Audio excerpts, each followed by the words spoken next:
Good morning, students. With a new topic, voices. Voices, there are two types of voices. First is active voice, second is passive voice. Active voice, subject is given importance. Subject is given, जिसको हम agent भी बोलते हैं, or the doer of the action is given importance.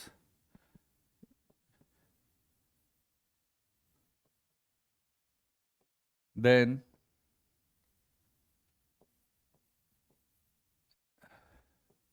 action or action and object, उसे हम active voice कहते हैं. जैसे I read a novel, this is active voice. Active voice sentence. ठीक है. पैसिव वॉइस में क्या होते हैं? तीन रीजन की वजह से पैसिव वॉइस को लिखा जाता है. To keep discourse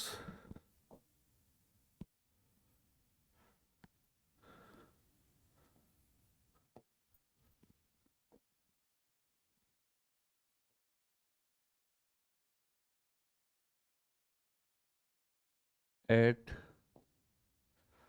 subject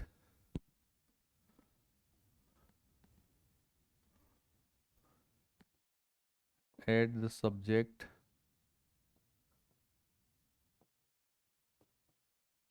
position. Clear. Second reason इसका होता है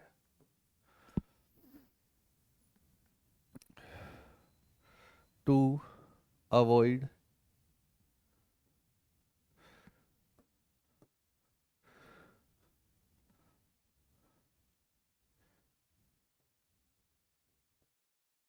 अवॉइड एन unknown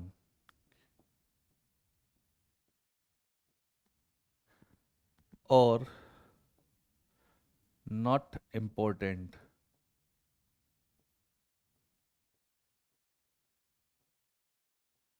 agent. और इसका जो थर्ड रीजन होता है, यहाँ लिख देता हूं, to emphasis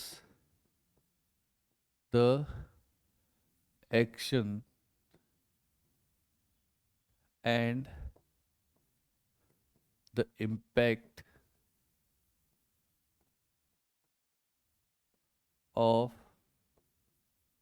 the action on the receiver.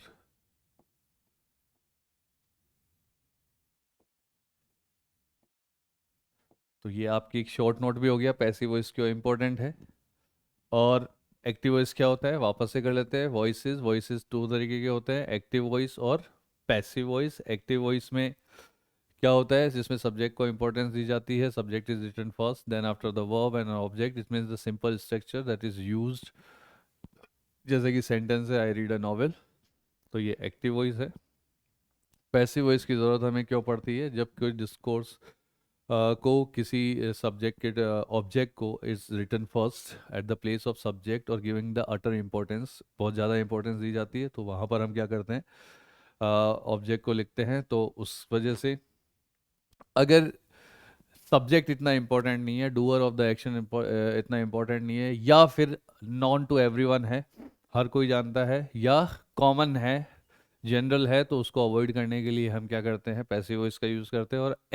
और एक्शन के इम्पैक्ट को रिसीव करने वाला जो रिसीवर है, ऑब्जेक्ट है, उसको एम्फोसिस करने के लिए हम पैसिव वॉइस का यूज़ करते हैं. तो ये तो बात हो गई importance of the passive voice. उसके बाद आते हैं नेक्स्ट,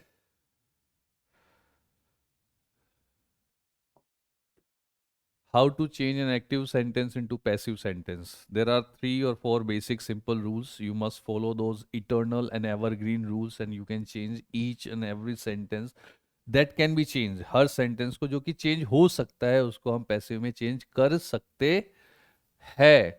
Passive में change करने के लिए किसी भी sentence को हमें एक condition जरूर देखनी होगी, और वो condition है the verb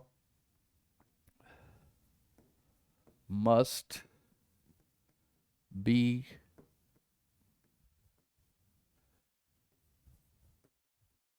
transitive verb. Verb क्या होनी चाहिए? ट्रांजिटिव वर्ब होनी चाहिए. ट्रांजिटिव वर्ब का मतलब क्या होता है? वर्ब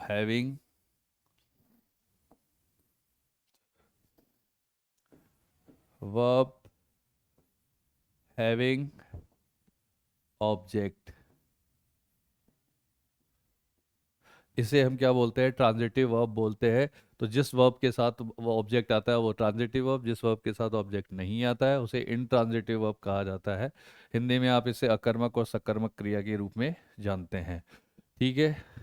तो वर्ब ट्रांजिटिव होनी चाहिए. ऑब्जेक्ट को कैसे आइडेंटिफाई करें? अगर ऑब्जेक्ट सेंटेंस में नहीं होगा तो पैसिव वॉइस नहीं बन सकता है. इस चीज़ को स्पष्ट तरीके से आप सुन ले, ध्यान रखें. ऑब्जेक्ट 2 तरीके के होते हैं. थोड़ा सा ब्रीफ डिस्क्रिप्शन इसका देख लेते हैं अपन. ऑब्जेक्ट 2 तरीके के होते हैं. एक होता है डायरेक्ट ऑब्जेक्ट और दूसरा होता है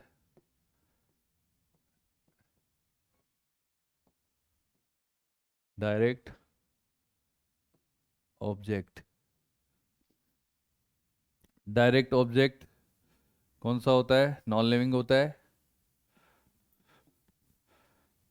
नॉन लिविंग. और इनडायरेक्ट ऑब्जेक्ट क्या होता है? लिविंग. ठीक है. मतलब अगर कोई प्रोनाउन किसी पर्सन के लिए यूज हुआ है और वो ऑब्जेक्ट की जगह यूज हुआ है तो वो इनडायरेक्ट ऑब्जेक्ट होगा. और अगर कोई पेन, पेपर, कॉपी, नॉवेल, इस तरीके से कोई चीज़ें यूज हुई है जो नॉन लिविंग है वो डायरेक्ट ऑब्जेक्ट होंगी. दोनों ही ऑब्जेक्ट से हम पैसिव वॉइस बना सकते हैं. पैसिव वॉइस बनाने के 4 नियम हैं, आप अच्छी तरीके से देख लीजिए. और इन चारों नियमों को हमेशा याद रखना क्योंकि सारे पैसिव वॉइस में सिर्फ ये 4 नियम ही अप्लाई होते हैं. First rule number first.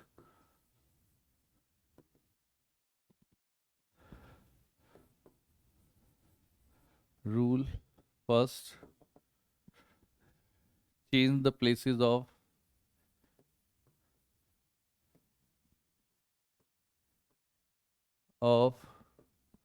Object, subject and object. Subject and object. इसको मैं शॉर्ट फॉर्म में लिख देता हूँ. Second thing, rule second, use B form of the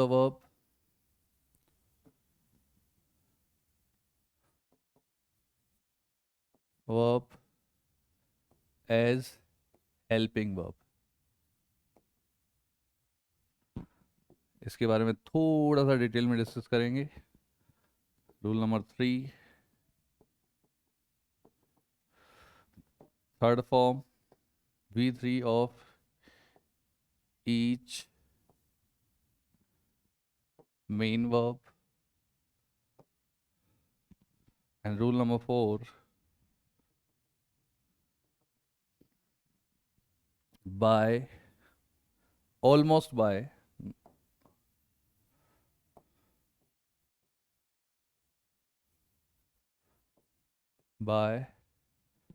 with subject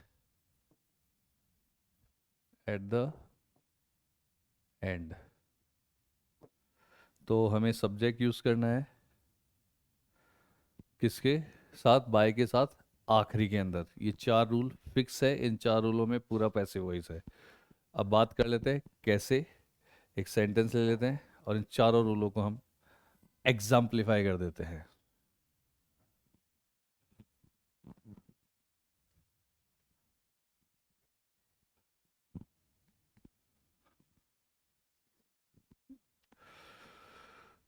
तो जैसे कि आपका सेंटेंस है, मैं दो सेंटेंस लिख रहा हूँ।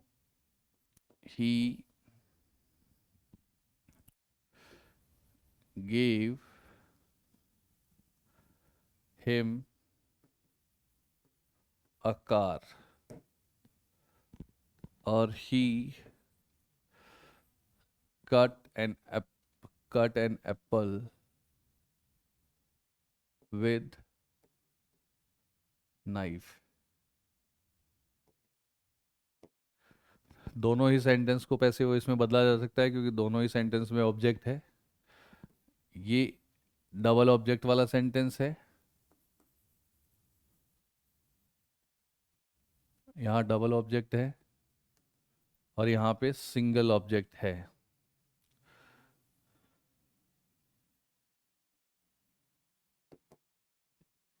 ये ऑब्जेक्ट नहीं है, ठीक है। तो इसको बदलने के लिए हम दोनों ही सेंटेंस को ले लेते हैं। ये दोनों सेंटेंस एक्टिव वॉइस के सेंटेंस हैं क्योंकि doer of the action is present और रिटन एट द फर्स्ट। इससे ही पता लग जाता है कि ये क्या है, single object, sorry, active voice sentence हैं। दोनों सेंटेंसेस को पैसिव वॉइस में क्यों बदल सकते हैं, क्योंकि दोनों ही ट्रांजिटिव वर्ब वाले सेंटेंसेस हैं। सबसे पहले जब हम बात करते हैं पहले सेंटेंस की, तो पहला rule, change the places of object and subject. तो ऑब्जेक्ट को हम किसकी जगह रखेंगे, सब्जेक्ट की जगह। दोनों ही तरीके से बन सकता है, आप कार को भी रख सकते हैं और हिम को भी रख सकते हैं। तो सबसे पहले करते हैं हम हिम से चेंज करते हैं। हिम ऑब्जेक्ट होता है किसका, ही का। तो जब ऑब्जेक्ट की जगह जाएगा ही तो बन जाएगा हिम, और ही, हिम अगर ऑब्जेक्ट से सब्जेक्ट की जगह आएगा तो बन जाएगा ही। इस सेंटेंस में दोनों ही चीजें देखने को मिलेगी आपको। जैसे यहाँ पे हिम है, हिम को मैं सब्जेक्ट की जगह लिखूंगा तो बनाऊंगा ही, क्योंकि हिम का सब्जेक्ट क्या होता है, ही होता है। उसके बाद में B of form of the verb. B form of the verb का मतलब होता है, जैसे आपके टेंस में ये है गिव।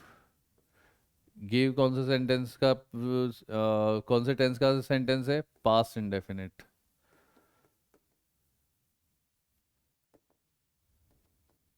ठीक है, पास्ट इंडेफिनिट है, तो पास्ट इंडेफिनिट में बी की फॉर्म्स होती है वॉज और वर। अब यहाँ पे ही के लिए क्या आएगा, वॉज। मैन वर्ब है, तो मैन वर्ब की थर्ड फॉर्म क्या होती है, गिव की थर्ड फॉर्म गिवन। फिर यहाँ पे जो सेकंड ऑब्जेक्ट है वो ऐसे ही लिखा जाएगा, आकार। और यहाँ पे ये जब सब्जेक्ट ऑब्जेक्ट की जगह जाएगा तो किसके साथ जाएगा, बाय। और ही किस में चेंज हो जाएगा, हिम में चेंज हो जाएगा। और ये आपका एक्टिव वॉइस का सेंटेंस किस में चेंज हो गया, पैसिव वॉइस में चेंज हो गया है। तो सारे रूल्स अप्लाई हो गए। पहले changes of the places of object and subject आप देख सकते हैं। पहला rule, B form of the verb. Second, third, third form of the verb main verb, और बाय विद सब्जेक्ट। ये आपने देख लिया। इसको हम एक कार से भी बना सकते हैं, अ कार, क्योंकि ऑब्जेक्ट है और नाउन है, नाउन चेंज नहीं होता है, नाउन जैसा है वैसे ही आ जाता है। तो अ कार हम पहले लिखेंगे, B form of the verb same रहेगी, वॉज गिवन टू हिम। अब यहाँ पे जब भी इनडायरेक्ट ऑब्जेक्ट अगर अकेला आता है तो टू हिम या फॉर हिम के साथ आता है। To him, by him. ये बाय हिम सब्जेक्ट को ऑब्जेक्ट की जगह रखने की वजह से बाय हिम। अब सेकंड सेंटेंस देखते हैं, he cut an apple with knife. तो यहाँ पे he cut an Apple,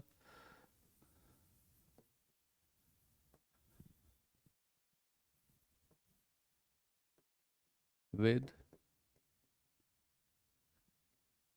knife. ठीक है, तो इसमें सबसे पहले क्या ढूंढेंगे, ऑब्जेक्ट। ऑब्जेक्ट क्या है, एन एप्पल। तो सबसे पहले एन एप्पल, अब देखिए यहाँ पे आपको थोड़ा सा कंफ्यूजन होगा कि ये कौन से टेंस का सेंटेंस है, क्योंकि कट की सेकंड फर्स्ट फॉर्म भी कट होती है, सेकंड फॉर्म भी कट होती है, और थर्ड फॉर्म भी कट होती है।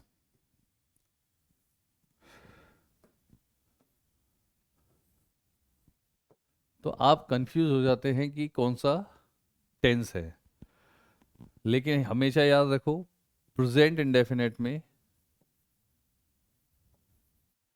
प्रेजेंट सिंपल में या इंडेफिनेट में क्या होगा, वर्ब की फर्स्ट फॉर्म के साथ एस और ई एस आता है। अगर सब्जेक्ट क्या हो, ही, शी, इट, और सिंगुलर हो, सिंगुलर नाउन होता है। तो अगर सब्जेक्ट सिंगुलर नाउन हो, ही, शी, इट हो, तो वर्ब की फर्स्ट फॉर्म के साथ क्या आता है, एस और यस आता है। तो अगर ये प्रेजेंट इंडेफिनेट का होता तो यहाँ पे एस और यस आता, लेकिन यहाँ पे एस और यस नहीं है, तो इसका मतलब सीधा सीधा है पास्ट इंडेफिनेट का ही सेंटेंस है। और थर्ड फॉर्म हमेशा अकेली नहीं आती है, उसके साथ कोई ना कोई हेल्पिंग वर्ब आती है, इसलिए सीधा सीधा पता लगता है कि ये पास्ट इंडेफिनेट का सेंटेंस है। तो वापस से हेल्पिंग वर्ब क्या आ जाएगी, वॉज। कट की थर्ड फॉर्म कट होती है, इसलिए कट ही लिखेंगे। An apple was cut with knife by him. ये नाइफ की स्पेलिंग यहाँ गलत लिखी है, इसको सही कर लीजिए, KNIFE। ठीक है, तो ये आपका पैसिव में चेंज हो गया। तो इस तरीके से आपने दो सेंटेंस देखे, दोनों सेंटेंस को कैसे पैसिव वॉइस में चेंज करते हैं, किस तरीके से वो चारों रूल्स अप्लाई होते हैं। अब अपन एक एक रूल की बात थोड़ा सा डिटेल में कर लेते हैं, ज़्यादा टाइम नहीं लगेगा। सब्जेक्ट को ऑब्जेक्ट में, जैसे नाउन होता है तो नाउन कभी चेंज नहीं होता है, नाउन चाहे सब्जेक्ट में रहे चाहे ऑब्जेक्ट में रहे, नाउन हमेशा नाउन ही वैसे ही रहता है, क्योंकि noun is a naming word. तो नाउन का नाउन जब सब्जेक्ट की से ऑब्जेक्ट की जगह जाएगा या ऑब्जेक्ट से सब्जेक्ट की जगह जाएगा, तब उसमें कोई चेंज नहीं होगा, there is no change in it. तो आप जैसे राम लिखा है तो राम बाय राम ही होगा, और राम अगर सब्जेक्ट की जगह आएगा तो सिर्फ राम ही रहेगा। लेकिन अगर नाउन होता है तो नाउन से कैसे कर सकते हैं, मैं आपको बता देता हूँ। इसमें दो केस होते हैं, ये रूल नंबर 1 से रिलेटेड करता है। ठीक है, तो इसमें दो केस होते हैं, एक होता है सब्जेक्टिव केस, मतलब सब्जेक्ट की जगह, और ऑब्जेक्टिव केस मतलब ऑब्जेक्ट की जगह। सब्जेक्टिव केस में अगर आई है तो ऑब्जेक्ट की जगह मी हो जाएगा, और अगर मी है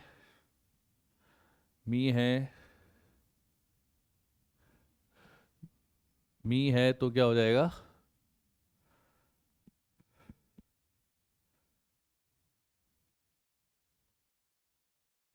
मी है, मी अगर सब्जेक्ट की जगह आएगा तो आई हो जाएगा। बस ये याद रखना है, यू हमेशा यू ही रहता है। अगर वी है तो अस हो जाएगा, वी ऑब्जेक्ट की जगह जाएगा तो अस, और अस अगर सब्जेक्ट की जगह जाएगा तो वी हो जाएगा। तो ये, उसके बाद में ही, शी, और दे। ठीक है, तो इसको आप देख लीजिए, इस इंडेक्स को याद भी रखना। ही का हिम हो जाता है ऑब्जेक्ट बनते ही, और हिम ही में चेंज हो जाता है सब्जेक्ट की जगह। शी हर हो जाता है, और हर सब्जेक्ट की जगह शी हो जाता है। दे दैम हो जाता है। क्लियर? तो ये आपकी फर्स्ट टेबल। अगर प्रोनाउन होता है तो आपको इस तरीके से चेंज करना है, सब्जेक्ट को अगर ऑब्जेक्ट की जगह लिखना है तो मी लिखना है, और ऑब्जेक्ट को अगर सब्जेक्ट की जगह लिखना है तो इस तरीके से लिखना है। उसके बाद आपकी नेक्स्ट टेबल है,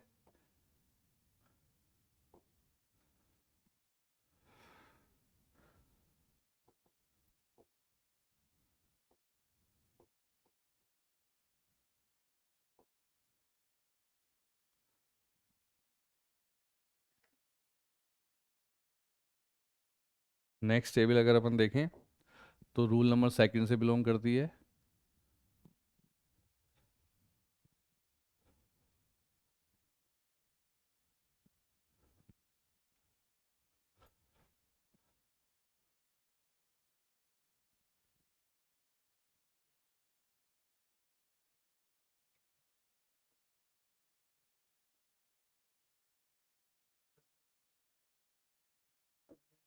हम्म, ठीक है। उसके बाद आता है rule number second, B form of the verb से रिलेटेड है। बी की फॉर्म्स मैं आपको बता देता हूँ। फॉर्म्स ऑफ बी, बी की 8 फॉर्म्स होती है, 8 की 8 फॉर्म्स यूज होती है। तो टेंस के अकॉर्डिंग मैं बता देता हूँ।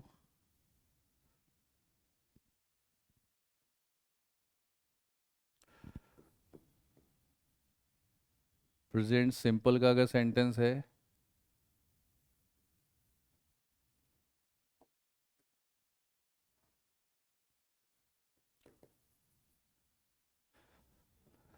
प्रेजेंट सिंपल में आपको देखने को मिलेगा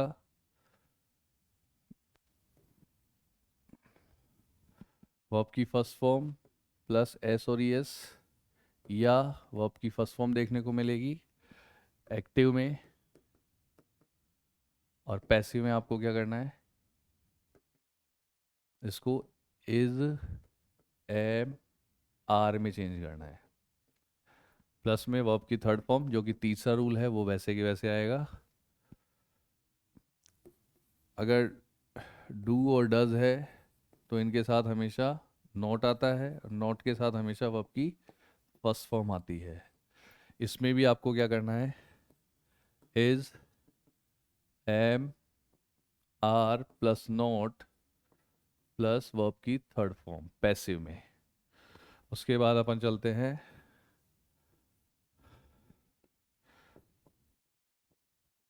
प्रेजेंट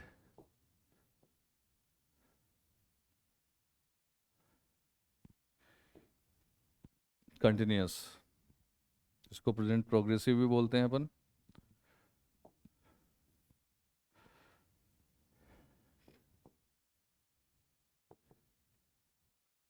प्रेजेंट कंटिन्यूअस में सीधा सिंपल है, इज एम आर पहले से ही दिया हुआ होता है, प्लस इसके साथ वर्ब की फोर्थ फॉर्म भी बोलते हैं, या वर्ब की फर्स्ट फॉर्म प्लस आईएनजी आता है। पैसिव में इज एम आर ही रहेगा,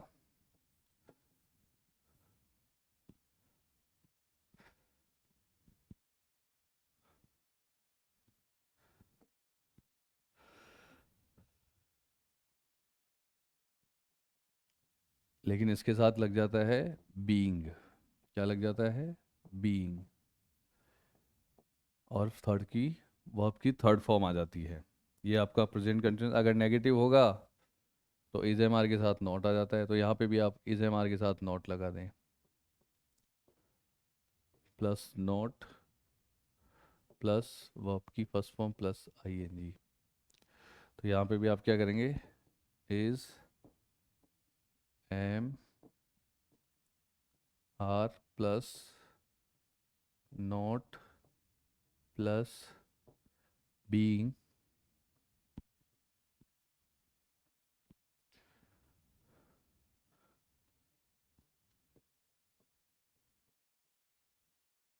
plus third form of the verb.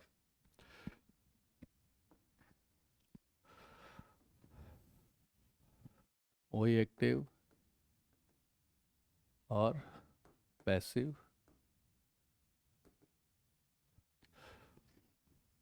अब आता है अपना नेक्स्ट, यार प्रेजेंट परफेक्ट टेंस। इसमें एक्टिव है, इसमें क्या होता है प्रेजेंट परफेक्ट में, हैज़ और हैव, इसके साथ वर्ब की थर्ड फॉर्म आती है। हमें कुछ नहीं करना है, हैज़ और हैव को वैसे ही रखना है, प्लस वर्ब की थर्ड फॉर्म से पहले बीन लगाना है। ठीक है। अगर नोट होगा तो हैज़ और हैव के साथ नोट आ जाता है, प्लस वर्ब की थर्ड फॉर्म आ जाती है। तो यहाँ पे भी आपको वही करना है, नोट को इग्नोर नहीं करना है, have plus not plus been plus third form of the verb. इसके बाद में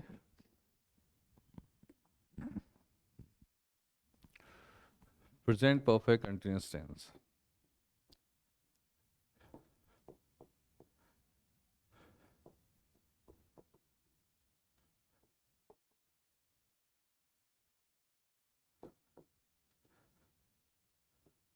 ये पैसिव में चेंज नहीं होता है, no change into passive, can not be change into passive, can not B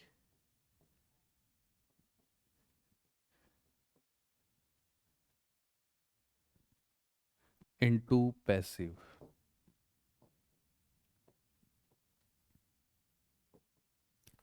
clear? इसके बाद अपन चलते हैं नेक्स्ट।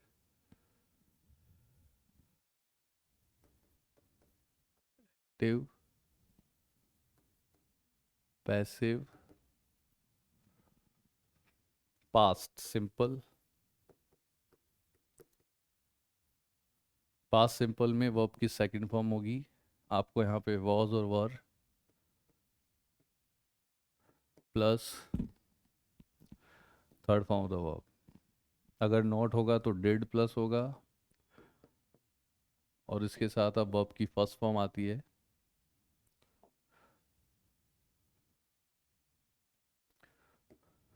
तो यहाँ पे क्या हो जाएगा, वॉज और were plus not plus verb की थर्ड फॉर्म। इसके बाद आपके आता है पास्ट कंटिन्यूस।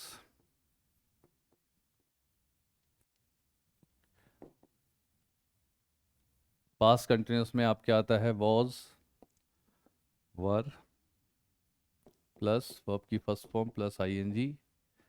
आपको यहाँ पे वॉज और वर यूज़ करना ही है, प्लस बीइंग यूज़ करना है, और प्लस वर्ब की थर्ड फॉर्म यूज़ करनी है। अगर नॉट आएगा तो बीइंग वॉज और वर्ब के साथ आएगा और उसके बाद बीइंग आ जाएगा, तो वो आपका नेगेटिव सेंटेंस चेंज हो जाएगा। उसके बाद आता है पास्ट परफेक्ट। पास्ट परफेक्ट में हेल्पिंग वर्ब होती है हैड प्लस वर्ब की थर्ड फॉर्म, और ये चेंज हो जाता है had plus been plus verb की थर्ड फॉर्म। अगर नेगेटिव सेंटेंस होगा तो हेड के पास नॉट आएगा, आपको भी यहाँ पे हेड के बाद नॉट यूज़ करना है। उसके बाद आता है पास्ट परफेक्ट कंटिन्यूस।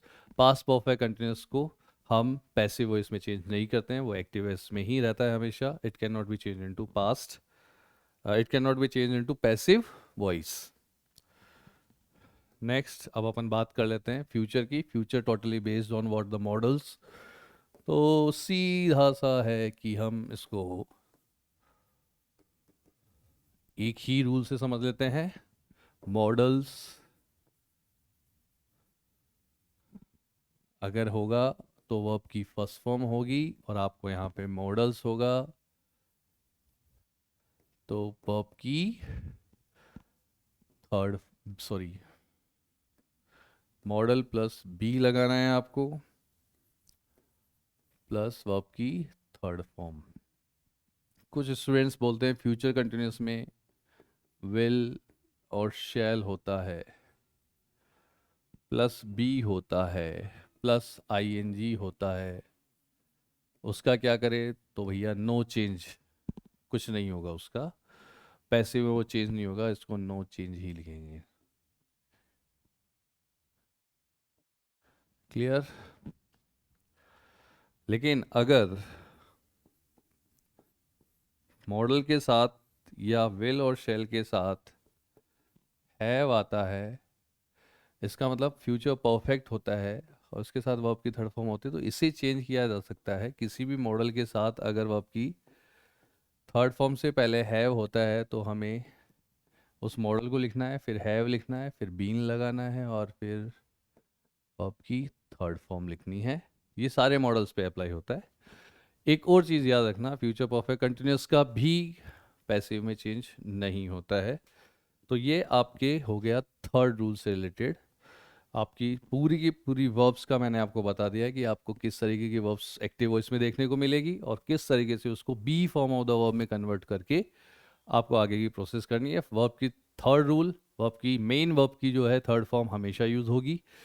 तो सबसे अच्छा ये होगा कि आप मोस्ट ऑफ द वर्ब्स तो ईडी के साथ चेंज हो जाती है, सेकंड और थर्ड फॉर्म में, लेकिन कुछ वर्ब्स ऐसी होती है जो ईडी के साथ चेंज नहीं होती है, इसलिए आप उन वर्ब्स को स्पेशली एक बार देख लें और उन वर्ब्स की सेकंड और थर्ड फॉर्म भी याद रखें। जैसे राइट का रॉट रिटर्न होता है, उसी तरीके से और भी कई ऐसे वर्ब्स हैं, जैसे लर्न का लर्न होता है। रीड की सेकंड और थर्ड फॉर्म सेम होती है, प्रोनाउंसिएशन अलग अलग होता है। ठीक है, सेंड की सेंट सेंट होती है, ब्रिंग ब्रॉट ब्रॉट होती है, बॉट बॉट बॉट होती है, टीच की टॉट होती है। तो इस तरीके की जो वर्ब्स हैं उनको आप ज़रूर देख लें। कुछ वर्ब्स ऐसी होती है जो तीनों ही फॉर्म सेम होती है, उनको भी आप एक बार देख लें। लेकिन सबके साथ वर्ब की थर्ड फॉर्म यूज़ करनी है। बाय वाला रूल्स अपन ने समझा दिया है। नेगेटिव और सिंपल जो डिक्लेरेटिव सेंटेंस असर्टिव सेंटेंस है वो किस तरीके से चेंज होते हैं पैसिव में, वो बता दें। एक नेगेटिव का एग्जाम्पल ले लेते हैं। ही haven't taken his meal। ठीक है, अब ये नेगेटिव सेंटेंस है, इसको सिंपल है कि ऑब्जेक्ट में चेंज करना है, तो हिज मील हिज ही रहेगा, क्योंकि हिज ऑब्जेक्ट नहीं है, पॉजिटिव है, इसलिए हिज मील ही रहेगा। अब यहाँ पे हिज मील है, ही हैजेंट, सॉरी ये यहाँ पे एक एरर है, ही हैजेंट, इसको हैजेंट कर लीजिए। ठीक है, तो हिज मील किस में चेंज हो जाएगा? हिज मील के लिए सिंगुलर, सिंगुलर के लिए हैज़ ही आएगा, हैज़ लिखना है अपन को। नॉट, इसके साथ मैंने आपको बताया था बीन आता है, वर्ब की थर्ड फॉर्म आ जाएगी टेकन, ऑलरेडी दी हुई है, बाय हिम। तो इस तरीके से आप नेगेटिव सेंटेंस को चेंज कर सकते हैं। उसके बाद interrogative sentence, interrogative sentence interrogative में ही रहता है। इंट्रोगेटिव सेंटेंस की स्ट्रक्चर को हम चेंज नहीं करते हैं, ये याद रखना है, क्योंकि जब डायरेक्ट से इनडायरेक्ट में चेंज होगा, डायरेक्ट से इनडायरेक्ट में चेंज होगा, तो क्या करना है? डायरेक्ट से इनडायरेक्ट में जब चेंज होगा तो हम इंट्रोगेटिव सेंटेंस को सिंपल सेंटेंस में चेंज करते हैं, लेकिन पैसिव वॉइस में सेंटेंस जिस फॉर्म में है उसी फॉर्म में रहेगा। इस चीज़ का हमेशा याद रखना है आपको, चेंज नहीं होगा। इंट्रोगेटिव इंट्रोगेटिव में ही रहेगा, नेगेटिव नेगेटिव में ही रहेगा, इंपेरेटिव इंपेरेटिव में ही रहेगा, और सिंपल सेंटेंस डिक्लेरेटिव सेंटेंस में ही रहेगा। इस चीज़ को हमेशा याद रखना है। इंट्रोगेटिव सेंटेंस में आपको क्या करना है?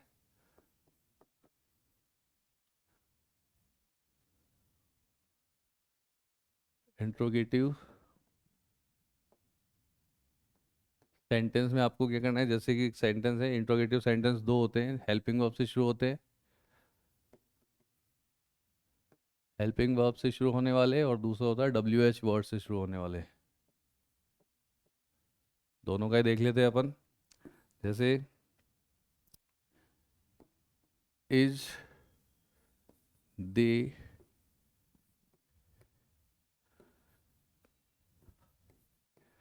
डायरेक्टिंग अ मूवी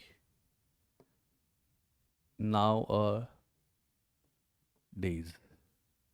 ठीक है, ये सेंटेंस किस में है? इंट्रोगेटिव सेंटेंस में है।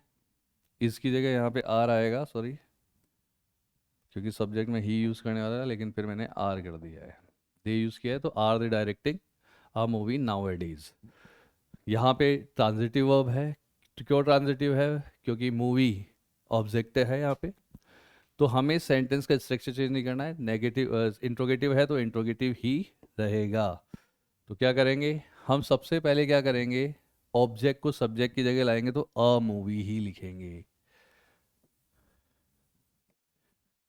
ठीक है, अब अ मूवी है तो सिंगुलर है, सिंगुलर के लिए कौन सी वी फॉर्म यूज होगी? इज एम आर में से इज यूज होगा।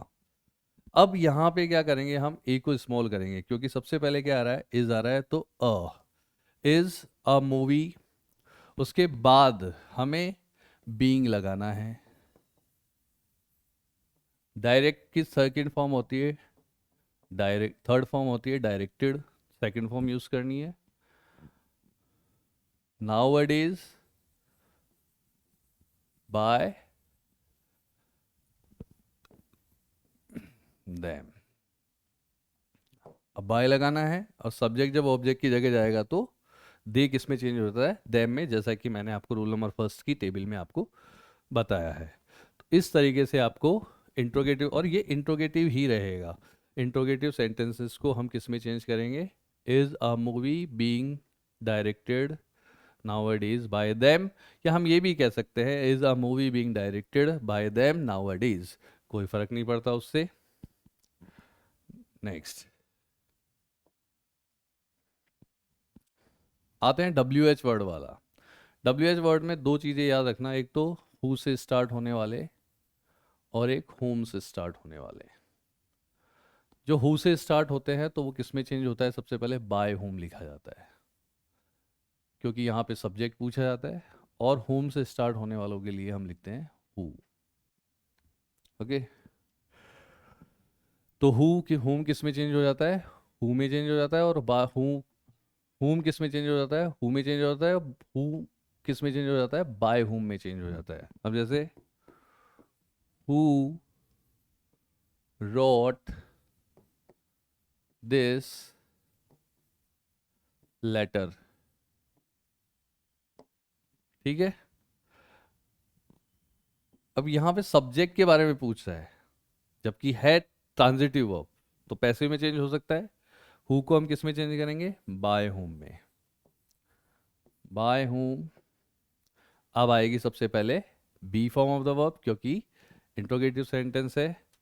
अब यहाँ पे वॉज है तो यहाँ पे सेकंड फॉर्म है, तो क्या आएगा, वॉज। किसके अकॉर्डिंग आएगा, दिस लेटर, क्योंकि सिंगुलर है इसलिए वॉज दिस लेटर लिख दिया। और यहाँ पे राइट की थर्ड, रोट की थर्ड फॉर्म आ जाएगी रिटर्न। ये क्वेश्चन मार्क। तो आपको हु से याद चेंज करने वाले सेंटेंसेस को ध्यान से देखना है। हु को बाय हु में चेंज करना है, फिर उसके बाद में B form of the verb मतलब हेल्पिंग वर्ब आएगी। और हेल्पिंग वर्ब किसके अकॉर्डिंग आएगी, सेंटेंस के टेंस के अकॉर्डिंग आएगी। सेंटेंस का टेंस हमें वर्ब से पता लगेगा। और वर्ब यहाँ पे क्योंकि सेकंड फॉर्म है, इसका मतलब पास्ट सिंपल है, पास्ट सिंपल में वॉज और वर आता है। और वॉज और वर में से क्या आएगा, ये किससे पता लगेगा, ऑब्जेक्ट कौन सा यूज होने वाला है, नियरेस्ट ऑब्जेक्ट कौन सा है, this letter. This letter singular है इसलिए was this letter written. Clear. अगर होम से होता whom have you gifted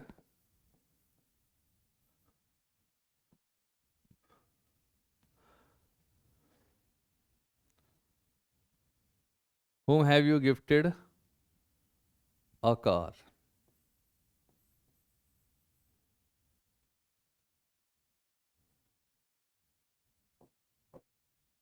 तो यहां पे whom किस में चेंज हो जाएगा, who में। who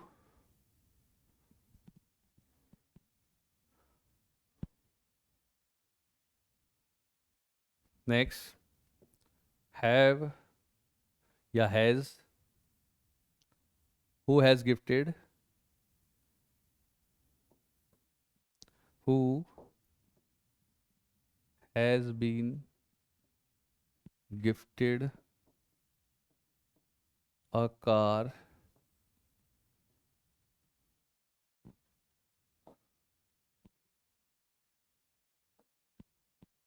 by you। who has been gifted a car by you। तो यहाँ पे whom को आपको किस में चेंज करना है, who में चेंज करना है। फिर यहाँ पे सिंगुलर, क्योंकि यहाँ पे ऑब्जेक्ट के लिए आया है, ऑब्जेक्ट के लिए आया है तो हम क्या कर सकते हैं, इसको इसी तरीके से करेंगे। हैज़ आ जाएगा, फिर बीन आ जाएगा, गिफ्टेड क्योंकि ये परफेक्ट का सेंटेंस है। हैज़ और हैव के साथ थर्ड फॉर्म आ रही है तो परफेक्ट का है, इसलिए इसमें बीन लगा है। गिफ्टेड है कार बाय यू। अगर आप इसको कार से बनाना चाहते हैं तो फिर हम इसको चेंज नहीं करेंगे। Who whom a car whom has a car been gifted by you। इसको कार से भी बना सकते हैं मगर क्योंकि मैंने कहा ना डबल ऑब्जेक्ट है तो इसको कार से भी हम बना सकते हैं, आप देख लीजिए। अगर इसको कार से बनाना है तो हम क्या कर सकते हैं, whom को ऐसे के ऐसे ही रहने देंगे। अकार है तो ये एक अकार ऑब्जेक्ट है, इसको सब्जेक्ट की जगह लाएंगे, तो उससे पहले बी फॉर्म हैज़, क्योंकि अकार के लिए हैज़ ही आएगा। हैज़ अ कार बीन, फिर बीन आ जाएगा, गिफ्टेड बाय यू। लेकिन अगर आप यूज अकार से नहीं बनाते हैं तो फिर हुम को आपको हुम में चेंज करना ही पड़ेगा। इस तरीके से आपके इंट्रोगेटिव सेंटेंसेस चेंज होते हैं। बाकी डब्ल्यू एच वर्ड जैसे लिखे हुए हैं उन्हें वैसे ही उनके स्थान पर लिखना है, साथ में B form of the verb लगानी है, सब्जेक्ट लिखना है, ऑब्जेक्ट को सब्जेक्ट की जगह लाना है, third form of the verb लिखनी है, और सिंपल है।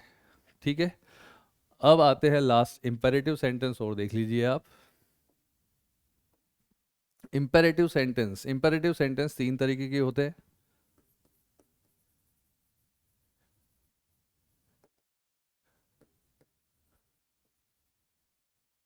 इंपेरेटिव सेंटेंस तीन तरीके के होते हैं, कौन कौन से होते हैं? एक तो वर्ब की फर्स्ट फॉर्म से स्टार्ट होते हैं, स्टार्ट्स विद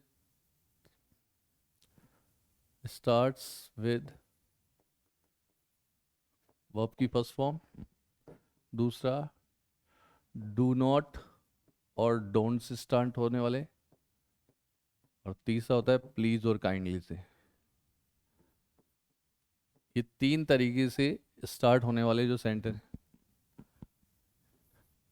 ये इंपेरेटिव सेंटेंस कहलाते हैं। सिंपल सा है, अगर please give me a glass of water, तो हम इसको चेंज कर देंगे, यू आर रिक्वेस्टेड, ये आपको लिखना होता है, यू आर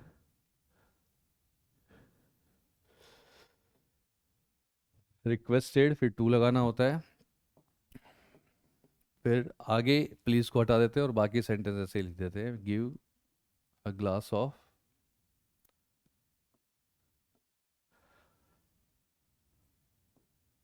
वाटर। ठीक है।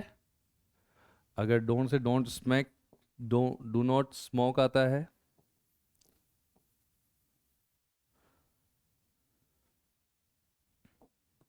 जैसे कि डोंट डोंट से जो है don't smoke here, don't smoke here, इसको चेंज कर सकते हो आप, यू आर फॉरबेड, फॉरबेड का मतलब होता है मना करना, फॉरबेड टू स्मोक हियर। तो ये आपके इंपेरेटिव सेंटेंस हो गए हैं, होते हैं। ठीक है, open the door,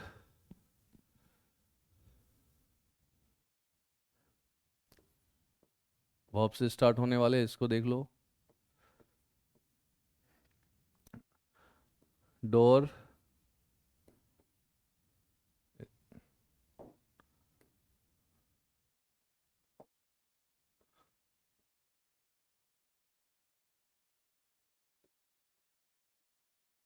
be open